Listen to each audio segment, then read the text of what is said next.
Can everyone see me and hear me? Please let me know. Yes, loud and clear. We can see and hear you. Okay. Um. Okay, I need to do the slides. Good evening, everyone. How is everyone doing? How is the weather? I hope you all are doing well. Okay, great. So today we are talking about um we're talking about how to, make creativity with ownership, how to turn your ideas into an asset. Um, okay. How to turn your ideas into assets, how to create it, own it, protect it, and then make money from it. Because in these perilous times, you have to make sure anything that you're using your efforts to do, that you're making money from it, because times are rugged. Okay. So, I don't know, to start off, just to like break the ice, I wanted to see if we have, some any you I wanted to know who are the creatives here. Are there, painters, photographers, filmmakers, music guys, producers, songwriter, whatever? Just put it in the chat box. Let's hear let me know what you are doing. So we can know like who are the creatives, who are the people that like to think and come up with ideas that we enjoy. So put it in the chat box. I want to know what you do. All right. Okay. That's cool. Illustrator and designer here. All right. Nice, nice, nice. I like that. Um, okay, Ali, can you move to the next slide? All right. So I'm not a creative. I don't sing, I don't do anything. I'm just a lawyer. However, what I've noticed with creatives is that they focus so much on their work, like their talents. They bleed their work, they sleep their work, they eat their work. Everything they do is about their work. So they spend so much time honing their craft, doing things like a painter now has an idea and he will lock himself up for 2 weeks and not come outside. Nobody will hear from him. You barely hear from him because he's painting, he's doing a collection and all of that. But what happens, after the collection is done, after the painting is done, what happens after? And he takes a picture and he posts it online. What happens then? Are you making money from it? Do you know like these things that you're doing? Have you identified, okay, this thing can be trademarked. I can put it, this is my copyright. I can do this. Uh, I can partner with these people. I'm pitching to these people. And if you're pitching to these people, what's okay? If you're pitching to these people, in what context are you pitching your ideas to them? If you're pitching to, now there's a trend in the Nigerian film industry where there's Nigerian filmmakers have, almost bought like landed property in YouTube. And now YouTube movies are such a big deal now, and they are raking in money. And a lot of these production houses now, they are getting scripts, they are opening their doors to script writers to bring in their scripts to develop movies for YouTube, because it's bringing in a lot of money. So these script writers, as you're coming with your movie or you're coming with your idea or your story to pitch, how are you protecting yourself? How are you making sure that this your idea, even if they tell you no, you know now go and see that 2 weeks later your film is on YouTube and they have gotten 6 million views, and you're still at home wondering where what went wrong. So I feel like the first thing I want to talk about is reality check, because creatives are such in their own world that they don't check themselves like, oh, this is, I'm in the real world here, and they I have to be sharp. So why are creatives struggling with ownership? Why do you think creatives are struggling with ownership? Well, the first thing is lack of intellectual property education, accepting bad deals for visibility, and undervaluing their intellectual property. Like I said, lack of IP education. sometimes you would think that, oh, the world has gone so far and information is so wide, like we have so many you can get so much information now these days. So sometimes I tell myself, oh, it's not that there's a lack of information, it's even like there's no way to fish out the information. It's like you put your net inside a river and then you pull the river out, and you're catching fish, you're catching snail, you're catching stones, you're catching everything inside. That's how I feel about information these days. But you'll be surprised that a lot of people don't even know what intellectual property is. They have no idea what it's about, and they are leaving money on the table. Another thing is accepting bad deals. Um, we'll get into this in the next slide, but I just want to quickly say something about it.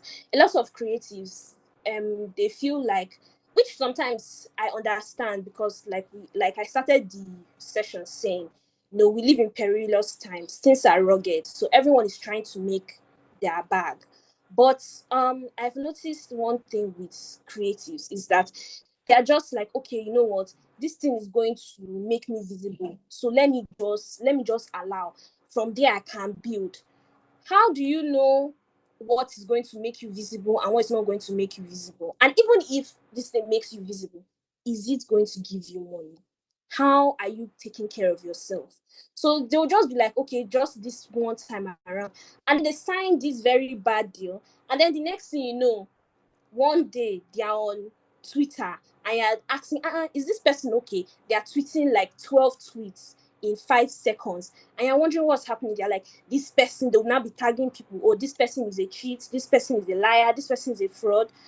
But when you started, you were so desperate, and then you just signed away everything, and then now 5 years have passed. You are boiling in anger about certain things. Okay. Ali, the next slide, please.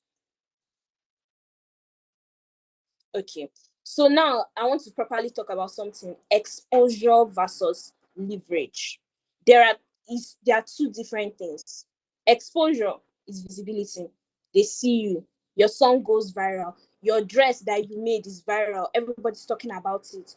Your beats that you made. I don't know if there are music producers in the house. I have something to say about music producers, but I'll say that one later. Your beats is going places, but is it making you money? Do people know that is your beats? What is actually happening here? Because the PR people will tell you there's nothing like bad publicity. All publicity is good publicity. But what the PR people will not tell you is that whatever publicity they get, the PR people, the people that work in public relations and work in publicity, what they fail to tell you is that it's not because whether it's good PR or bad PR, it's just all of it is PR. No, the reason why it is useful is because that they leverage on that PR. Whether, oh, there are people that represent like football players, whether their football player is reckless or this thing, there's a way they sit down and think about it, and they look at it and they're like, this guy, since he did this, he can model, since he did this. So there is leverage. How do you transfer this exposure? How do you make it into money? How do you walk into rooms with this thing that you say? Because I feel like these days it's so easy, because people are always quick to say they want to go viral. I want this song to go viral. If this my dress can just go viral, it will just make sense. If this my content can just go viral, it will just make sense. But the thing is that so many things are going viral at the same time. Being viral now is nice, because I don't want to say it's not nice, but it's not the end of it. Like, people are seeing your work, people are engaging with your work, people know your name. So the exposure definitely is good, but exposure alone doesn't pay. And that's why leverage is different. So the leverage now is that, okay, as you are going in, you have full control of your work. You are now able to use the exposure to negotiate certain things. That's why you see a lot of content creators now, they have their data analysis of like their content. How many people are commenting, how many people are liking, resharing, you posting. They keep all those things because when they are coming to brands or when brands are coming to them and they're like, oh, sorry, we want you to be our brand ambassador, or we want you to make a campaign for this or this thing, and then the person is like, oh, this how much we are going to pay. The content creator is like, no, I'm worth more than this, because see how many people, see how many thousands of likes I have, see how many comments I have, 1,000 comments on my post, see how many people are resharing it. No, you can't pay me this amount of money because I have the audience. These products alone, if you get the 50,000 people per post that like your post, and then the 1,000 comments, and then the 5,000 people that are sharing your this, if these people, if you calculate it, if these people buy your product, you are going to make, let's just say, 20 million naira. So you cannot now come and offer me 200k. That's not possible. I can't collect 200k per post, because see how many people engage with my content. Those are the kind of things you now bring to the negotiation table, because now you know that the thing that you have has value and you're able to leverage on it. Because being exposed is not just one thing, and then when you're able to leverage from it, you now have ownership of your creation, of your idea, of your thoughts. No, it's something that is very important. Let's give, for example, songs that go viral now. If you have a song that goes viral and nothing is established, you guys made the music in your bedroom, everything is on vibes and inshallah, and then the song goes viral. What's going to happen next? If a sync company, we have so many sync companies now working in Nigeria that help arrange for sync deals between the movies and the music, and then they come and they say, oh, okay, I don't know, Ali, your song is viral, we love it so much, there's a new movie coming out, we want to use your song as the trailer for the movie. And then you're like, okay, but then when they're not asking for clearance for that song, they're asking you, okay, who are the producers, who are the songwriters, like, who do we talk to? Are you independent? Are you working under a label? Do you have a management? All these things need to be tidied up. And what I see with creatives is that they tend to tidy up when the thing is already happening. No, you don't start tidying up, you don't start establishing boundaries and distance when the thing is already there. That's when the real fight will now start. Because even your friend, your childhood friend, that you think, okay, you guys are guys, will now be like, no, I am a songwriter. I'm a songwriter in this your song. And you're like, bro, you are not a songwriter, you were in the studio with me. If the person brings the right lawyers, they'll take down that song. And then you people, that's when the real dragging will start. And it will now become a circus, social media, everybody will take sides. So we need to learn how to keep things tidy. Don't give your work away so easily. Make sure that there's a split sheet agreement. That's for, like, I'm talking the music people now. There's a split sheet agreement with script writers or with movie making. There's also detail, like, okay, who is this, if it's a book or something, this person, because let me see. Uh, okay, I don't know if you guys know the book that is being adapted, the Children of Blood and Bone. Does anyone know? Anybody in the comments? Has anyone read the book? I have read the book. I read the book in 2020. So the book, okay. So the book is, they've sold in fact, the book itself, it sold before the book was even complete. The rights were bought.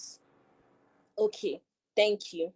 You guys should definitely read the book. It's all about Nigerian. It's not, obviously, it's not based on Nigeria, but it draws inspiration from Nigerian culture, especially Yoruba culture. There are things that are different, but it's something that you can read if you want to. But you can also wait. The movie is coming out next year, so maybe you can wait for that one. But what I was saying is, the book, before she finished, what's the name of the author of the book? I can't remember, but she's Children of Blood and Bone, I think. Yeah, Children of Blood and Bone. let me let me yeah, Children of Blood and Bone, and the name of the author is Tomi Adeyemi.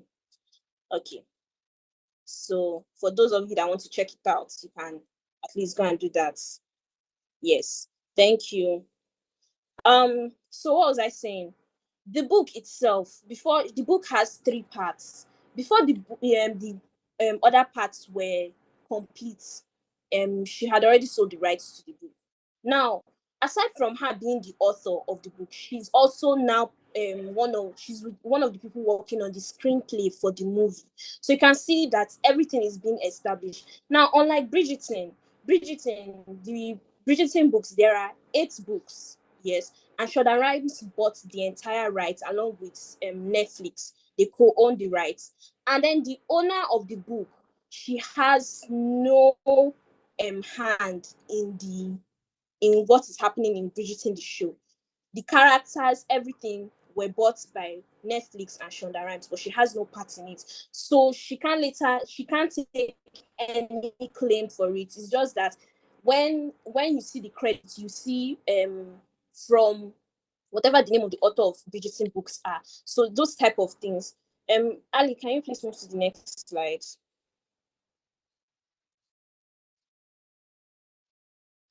Okay, so we've talked about the pitfalls that creatives fall into when they don't when the realities of being a creative. Now we want to talk about honing your skills and honing your voice and your skills. So in the world we live in today, every people have short attention span. Something is always happening. Something is always happening. That's why I said getting viral is easy. People have short attention span. Something is always happening. There's a lot of noise. So you as a creative, you have to sit down and think, how do I cut through the noise? And that's where you now start with defining your creative signature. If, for example, now there are so many fashion designers, fashion houses in Nigeria, there are many of them, but you yourself now, you can't say, oh, because there are too many fashion designers, like, I don't think this fashion thing is for me. No, you have to sit down and think, okay, I'm a fashion designer. Who am I making my dresses for? What occasion am I making these dresses for? Who like, is it, do I want to make dresses for women that work in corporate Nigeria, that work 9 to 5s?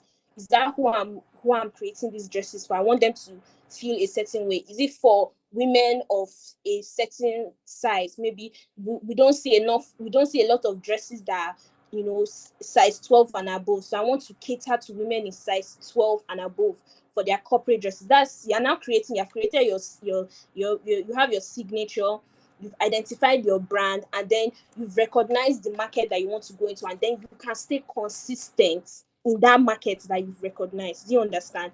You can't just I don't like creatives that don't have direction. They're just like, oh, I'm a fashion designer. Okay, you're a fashion designer. Who are you making this clothes for? For what occasion? So, you have to go beyond, like, oh, I'm making clothes, I love to make clothes.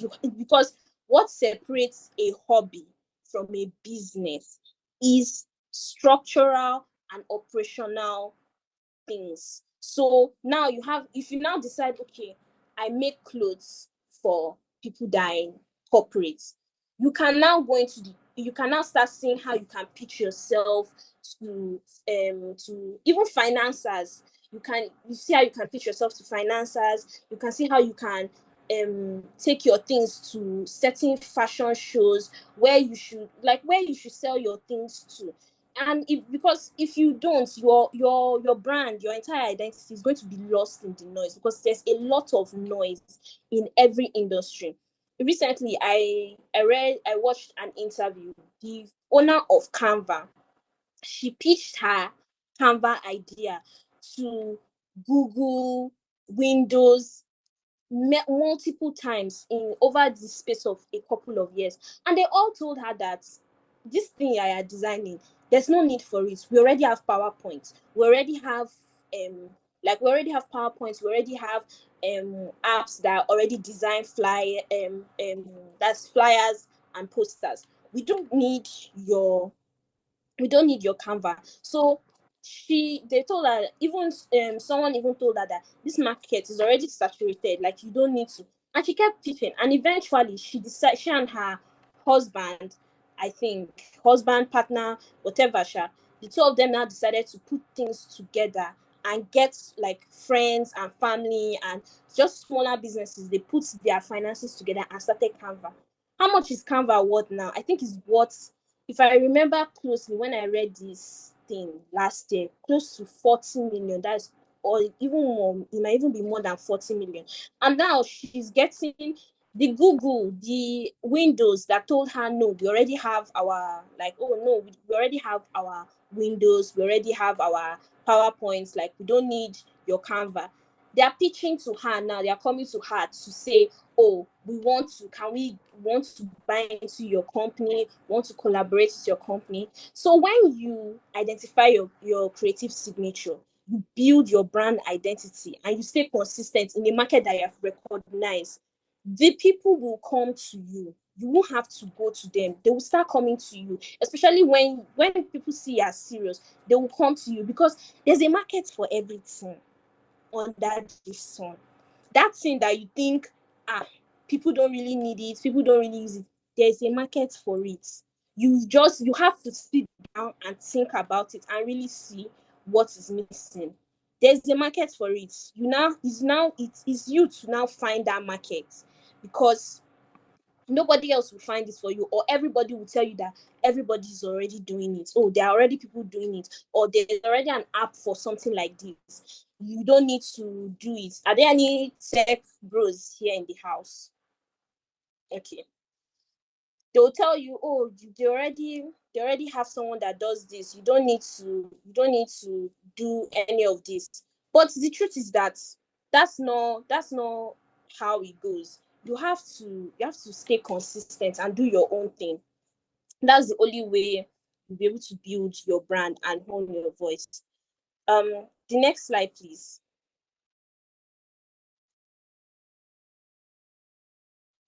Okay, so now I want to talk about the main gist here when it comes to ownership, which is IP protection. Now, I want to define what IP is, or IP means to me in within this context. Now, for me, I feel like intellectual property protection basically is creativity turned property. Take for example now, when you own a property, let's say you own a car now, your car, you can sell it, you can keep it, you can say, oh, this car is going to become expensive in the next 2 years. So I bought this car now for, let's say you say you bought this car for 3 million, but you're sure in the next 2 years you can sell the car for 15 million. So you keep it there, even though I don't really think cars appreciate, but I'm not a car person, but we're just using it within this context now. You can keep it and say, oh, in the next 2 years, this car will be 15 million. You can rent the car out for people that want to use it for weddings.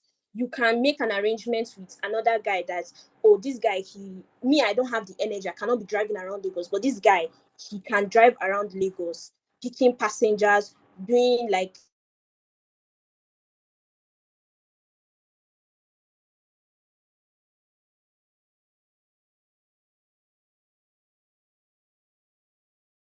keep earnings, 35 will now be this thing. And then that's how you'll be making money. The guy is out there using the car, running around with the car. He's the one fueling it, getting passengers. But because it's your car, like you still own the car, you're just giving it to him for a certain period of time so that he can use it around Lagos. And you specify, you tell him, oh, this car, you cannot use it and drive to Ibadan, or you cannot go to Ogun State with my car. You cannot go. It's within Lagos. You can drive this car around, and this car is only for this for maybe Bolt or Uber. Anything else, I don't want to hear that you use this car for it like that. And then you make an agreement. You say, oh, fueling is your business, maintaining the car is your business, but nothing should happen to my car. If anything happens to my car, you have to pay me this amount of money if something happens to my car. And he says, okay, no problem. Now, this analogy, now transfer it to whatever it is that you do as a creative. Are you a songwriter? Are you a producer? Are you a filmmaker? Are you an author? Are you a painter? Use that idea and, use that idea. That's what intellectual property does for you. So, like I said, my definition of intellectual property is very simple. I think it is basically creativity turned property. But if we want to, give it a more academic definition, like if you want to give it a more academic definition, then you can define intellectual property as the value created from the mind, that is ideas, creativity, innovation, expression, recognized by law as property, capable of protection, control, and commercial use. Let me say it again. Intellectual property is the value created from the mind. Ideas, which will include ideas, creativity, innovation, and expression. Very important, expression. It is recognized by the law as property, and it is capable of being protected, controlled, and used for commercial use. I think, yeah. So under intellectual property or understanding ownership, let me use the title of the slide. Let's talk about, the first thing we're going to talk about is copyright. Now, what is copyright? Copyright is a legal protection of the original expression in a fixed, tangible form. That means for copyright to exist, it has to be your original expression, and that expression you have to put it in a fixed tangible form, because the law doesn't protect things that just there. Anyone can have an idea, anyone can have an expression. There people have ideas all the time. You have an idea when you go to sleep, when you wake up, all of that. But where it separates, what separates what from what, is how you express that idea. There are different ways in which people express certain things. There are different ways people express certain things. Like now, let's give an example. Um, what's this song now? Dance. The title dance. There are so many songs that have dance. Wizkid has dance. I think I can't even count. So many people have dance. I'm sure if you guys know any song that is titled dance, just put it in the comments. There are so many songs titled dance. Now, the song being titled dance, okay, thank you. This a song titled dance is a song, but what are the lyrics to the songs? What are the lyrics to the song dance? That's where it differs. Everybody has their, if you bring out the go on Spotify, you check the lyrics for Wizkid's dance, and I'm trying to remember. I think there was one new song I heard today, and I think it's dance too, but I can't remember. So you see, it's all of it is dance, but it's expressed in different ways. That my own dance, if I have a song named dance, Ali has a song named dance, Femi too has a song named dance. All this, all of us, we cannot say we are all singing dance. My dance is not Ali's dance. Femi's dance is different. Femi's dance can be a Fuji interpretation of dance. My own can be R&B type of dance. Ali now, thank you. Drake, thank you, my dear. Drake actually has a song called Dance. Ali now, her own dance can be Afro fusion or Afro pop or whatever Afro you want to call it. So now Femi cannot now say, "Oh, Maria, why are you singing dance?" I'll be like, okay, Femi, I understand. Femi cannot now say, "Oh, his own Femi's dance is Fuji," right? Femi, can you sing in Fuji? Okay. Femi's dance is in Fuji. Ali's dance is R&B. Oh, sorry, I said my dance is R&B. Ali's own dance is Afro pop, Afro fusion, Fuji dance. I know Femi will like that. So those three dances, they're all songs, but they're original, and they're all original ideas because they're expressed in different forms. From the way it's arranged, the notes, the sound, the beats, all these are original works. Now, aside from songs, photographs are also under copyright. I don't know. I asked earlier on if we have any photographer here, but we don't. I don't think we do. But photographs are also another. Photographs are also another. Sorry, someone is trying to call me. Photographs are also another form of copyright. Books. We spoke about a book earlier on today. Film, art. We have a illustrator here that does graphic design. So all this, my guy, you're okay. Thank you, Ikechukwu. Yeah, that's good. All these fall under copyright. Now, the next one I want to talk about is trademark. Trademark protects brand identity. So how I would explain trademark is in the name. Trademark. Your trade, what is the mark? Do you get? You ask yourself, this my trade, how do we identify it? Do you know, I don't know if anyone has heard the term Tiffany Blue. So Tiffany Blue is trademarked by the jewelry company Tiffany and Co.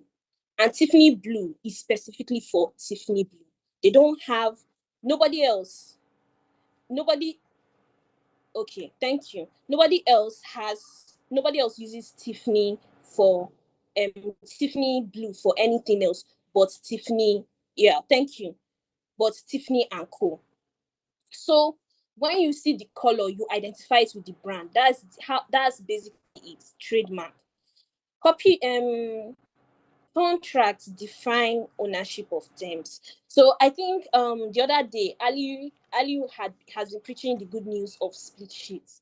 I am also a preacher of split sheets, especially when it comes to music. So in the music side, a lot of that's why I was asking if there are producers here. The way I like the way producers are moving these days, because now they know that like I'm important, and they'll let you know that now that they know that they are important. So producers are asking for more than just one time payment. So you see them, they'll say their composition, their 50%, they are not joking with it. The masters, they want their own 3%, 5%, they want it down. They'll tell you, in fact, I also want to be credited not just as a producer but as a songwriter, because inside that studio I also brought my ideas, like, oh guys sing this way, guys sing that way. So these days, like, I'm a preacher of split sheet agreement. So these split sheet agreements, even though I always say making split sheet agreement is not the end of it all. You have to still write another contract, but at least the split sheet agreements, when you see it, you see what is what, and then you see everybody's percentage, and then you calculate it's 100% on all sides. So contracts, so I'm using this split sheet agreement now to explain what contract is, defining the terms. You can see it clearly. This producer, this is what he owns. The songwriter, this is what he owns. The second person that is featured in the song, this is what he owns. And then everything, you calculate it 100%. Everybody will sign. And then you can look at it and say, okay, this is what I own in this song. The next slide, please.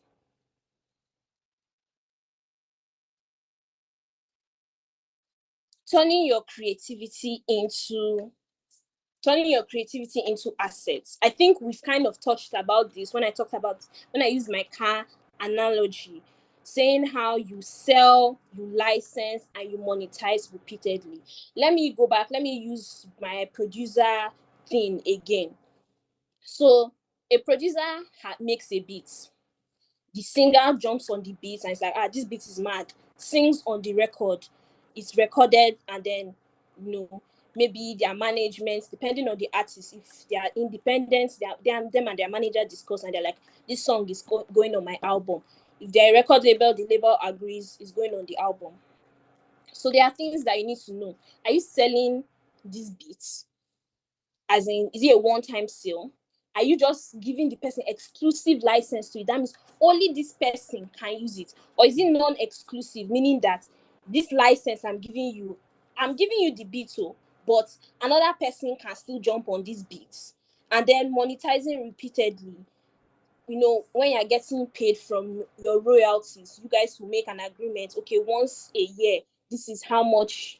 You guys are the ones doing the artists. Usually, the artist team, they are the ones that do the administration of all these things. So they calculate all your royalties and everything. I know every June I get paid for all the things, for streaming and monetizing and royalties. Every June I get paid once a year. Some producers will say, oh, they want it on a quarterly basis, depending on what you arrange. But the important thing is that it's being monetized. And when it's being monetized repeatedly, you can use these assets to make money even when you're sleeping. Look at Michael Jackson now. He's been dead for how many years? His songs, they're still collecting royalties on it. His entire family, his estate, they're still making money from it all the time. And that's the best. That's People always talk about generational wealth. That's how to build generational wealth. Okay. So now I want to talk about the create framework. So the create framework is from, I think you guys can see the screen, is from the word create. So the first thing, go and create your work. When you create your work, the next thing, record. I'm not a fan of WhatsApp, but okay, if you are using WhatsApp, if you are exchanging ideas, maybe you and somebody, you and an artist, you are working on something, and you guys keep exchanging ideas. Like the illustrator here now, let's say one of his friends, like they want to do a comic, or they want to make cartoons for something, maybe for a video, for a musician, and they're like, send in your stuff. As you're sending it in, make sure it's being recorded. You're like, oh, see this one, see this one, see this one. And they're like, no, send another one. You have to make sure all these things are being recorded. The time you sent it, when you sent it, in whose name you are sending it, what was the point of it. So that because what usually happens is you not now hear from the person. Next thing you now say, is this not my animation that is on Joe Boy's music video? What's happening here? Establish rights. So you need to know your rights. You need to know, like I earlier said, the producers these days, they know their rights, they know their worth, and they're not afraid to tell you what they want. Then, sorry. Mhm. They know their rights, and they're not afraid to tell you what it is. Then package them, assertize, which is, for me, I call it package the work for commercial use. So now, like I said, the illustrator here now, he probably has like a collection where he keeps all his like different animations. If it's anime style, I don't know the other like types of things that happen, but you know what I'm talking about. So you probably have a folder where you keep, and you title it, because if you want to be taken seriously as a business person, you have to package your things seriously. You can't just come haphazardly and just be sending things. You can put your things in a folder, put your things together, so that when someone asks you, you can put it out. And then that's how people know that, oh, this person is a serious minded business person. Track your volume, monetize, monitor how the work is used, where the money is coming from. That's very simple. Like, you need to know where in which capacity your work is being used for. Like, give for example, I think a few weeks ago, or was it last year, there was an artist that had an issue. I think the person has never come out to necessarily say they're a gospel artist. However, I think their song was used in by a DJ at a party or something, and the sound was going viral, and the DJ wanted to put the song in his DJ mix. And then the artist, called the DJ and said that, I don't like my music being put in a secular format, that kind of thing, because it doesn't agree with him. So you need to keep a watchful eye on your creation. You have to know what is being used for. Enforce, simple, making sure that your rights are protected, and That's it. I think that's what we've been preaching about. So create, own, protect, and profit from it. That's all we want from you. That's what the create framework is about. We want you to create because like the world really needs more creatives. Own it, protect it, and profit from it because that's the only way to build generational wealth. Next slide, please.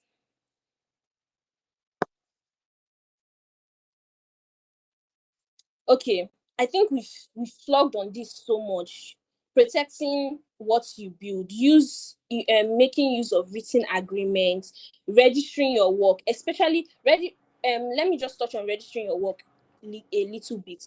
When it comes to registering your work, most times, like with copyrights, just creating your work, it gives you protection, but you sometimes have to take it a step further and register your work, register your distance, so just to ensure that something doesn't happen. Because what we are seeing, like with trademark now here in Nigeria, there are so many brands that are international brands that they have not yet come to Nigeria, but the people have already registered the trademarks. They are just waiting. When this brand, they are waiting, they're like, this brand is going to come to Nigeria. When they come, they'll see that their trademark is already registered, and then they will have to buy it from them. So registering your work always just takes you a step further in making sure that your work is protected. Give proof of creation. Like I earlier said, documenting everything, keeping everything in a folder, titling everything. Everything is in the detail. Understanding deal terms.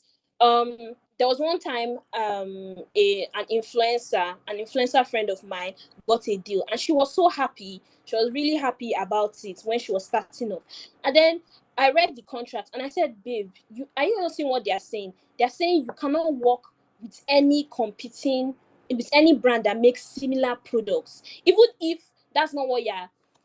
I'm trying to see how to frame it now. So what that clause said was that even if, let's say, the brand makes this brand, their cognac brand, that's alcohol, and you're working with another brand, and this other brand, they're not calling you to work for their alcohol section. Maybe they are calling you to come and work for their, let's say they make lipsticks too. They're calling you to work for their lipstick. But because this brand has a cognac brand, you cannot now work with them. And I told her, like, this thing, you have to get it sorted out. And it was something that they dragged and dragged and dragged, but eventually they had to let it go because for 18 months, yes, you're happy that you got that one deal, but that one deal will now cost you 18 months worth of work. So you need to understand deal terms very well, because I noticed that that's another thing creatives do. They don't really read the fine prints. They don't care. They're happy that their name is going to be attached to something. And then what we now see is social media dragging, social media noise. And once you bring anything to social media, it's just going to be noise upon noise. The thing, you have already signed it. All this noise they are making, the people that are in your comment section saying these people are wicked, they are not going to help you when you get to the negotiation table. Okay, next slide, please. Okay. I quickly wanted to talk about Taylor Swift, and she's a cautionary tale, but at the same time, okay, I'm almost done. She's a cautionary tale, but she lost all the ownership to her masters. I think 10 years into her career, she realized that she didn't own anything. So what did she do? She re-recorded her albums, and she was able to gain commercial control back. Now, while that is like obviously very important, and she's one of the, like, let's say, I'll describe her as one of, when we're talking about landmark, ownership cases in modern times, you have to talk about Taylor Swift and her masters. But there's a lesson here. Even when ownership is challenged, with strategy, you can restore the value of your work. But also, I want to also use it as a cautionary tale to creatives. Taylor Swift, yeah, she was able to record her albums and she regained commercial control, and she's one of the richest artists in the world now. Nobody is beating her, like, when it comes to that. She's one of the most richest female artists in the world, or even just in general. However, we to avoid things like this, you have to, you take, if you have not taken anything, take the create framework seriously to avoid things like this. Read the fine print, check what you are doing. Don't just focus on your talents and say, wow, like I'm just an awesome singer or I'm a wonderful dressmaker, and then you neglect all these other things. Because while Taylor Swift, we're happy for her that she was able to fight back, you might not be so lucky, and we don't want we're tired of seeing people dragging their record labels, customers, people they have worked with, former partners. We're tired of seeing that. Is the story is the same thing, so don't neglect these things, because these are your assets. This is what you are going to use and build generational wealth for yourself. This is what you are going to use long after you're tired, or you don't really have that creative juice flowing in you again, because sometimes it happens. You cannot just do it again. Like, you can't recreate that time frame again. Then these are the things that you will use to make sure that you are being protected, your work is being protected, you are making money from it, and you keep using it for so many other things that you want to do in the future. So I think, thank you for listening. That's the end of the slide, right? Or is there another page? I think that's the end.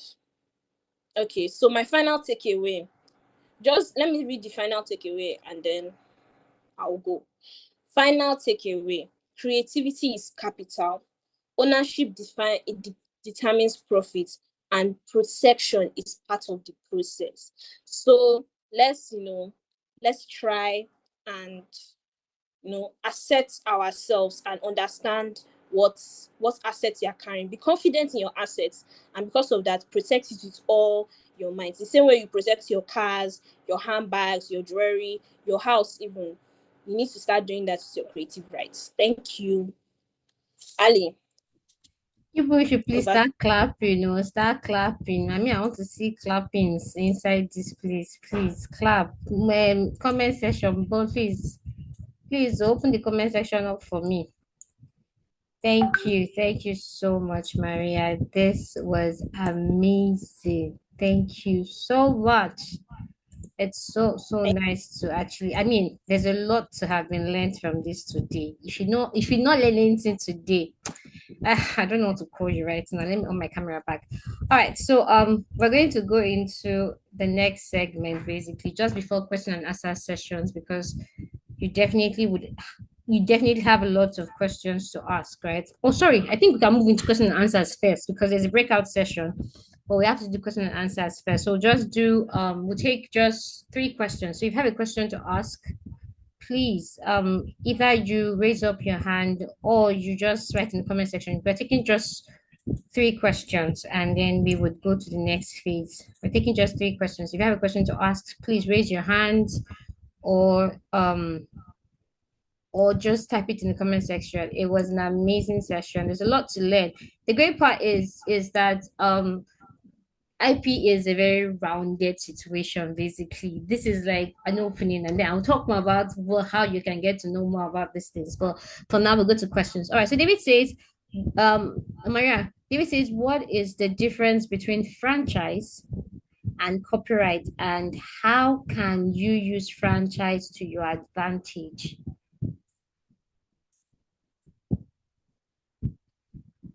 Maria, are you there?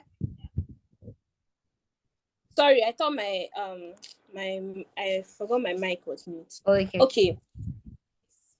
All right. A franchise. Do you we know Zara, right? The fashion house. Or let's even use something basic. Chicken Republic. There's Chicken Republic everywhere you go in Nigeria. Almost every city, state you go, there's Chicken Republic. Chicken Republic is a franchise, and they come into whenever they want to open like Chicken Republic, maybe Kano now in Kano State.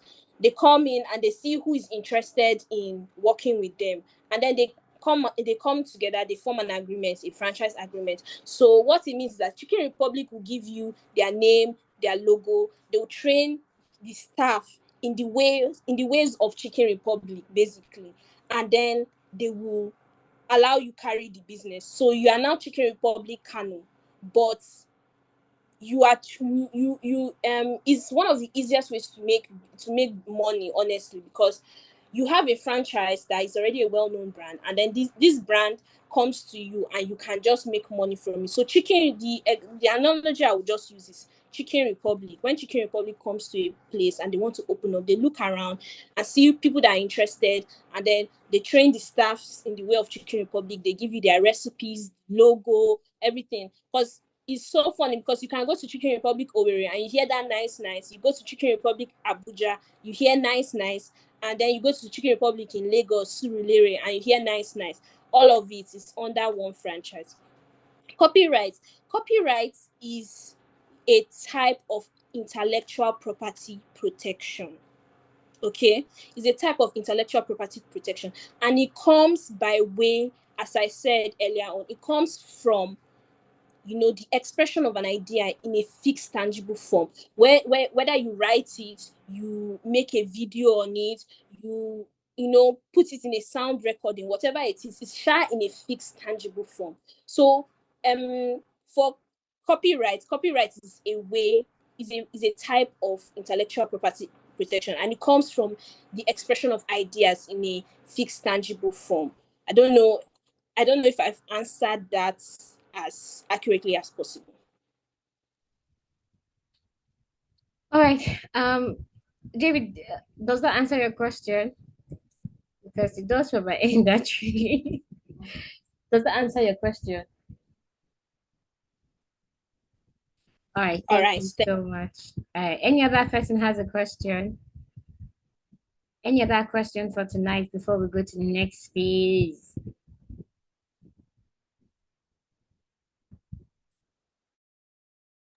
All right. So I think we don't have questions. Okay. Okay. Copyright is your. Oh yeah. Okay. So Femi is giving a comment. Copyright is your legal rights and your creative work. Franchise is your business model, someone else's system.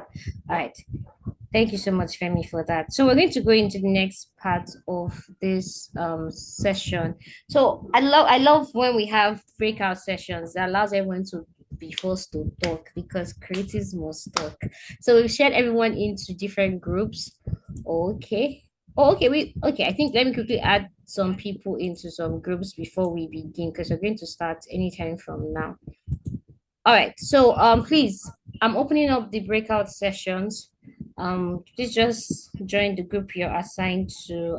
There'll be a facilitator there to lead you guys in the conversations, and so you can share more about what you really understood about this session. So over to everyone.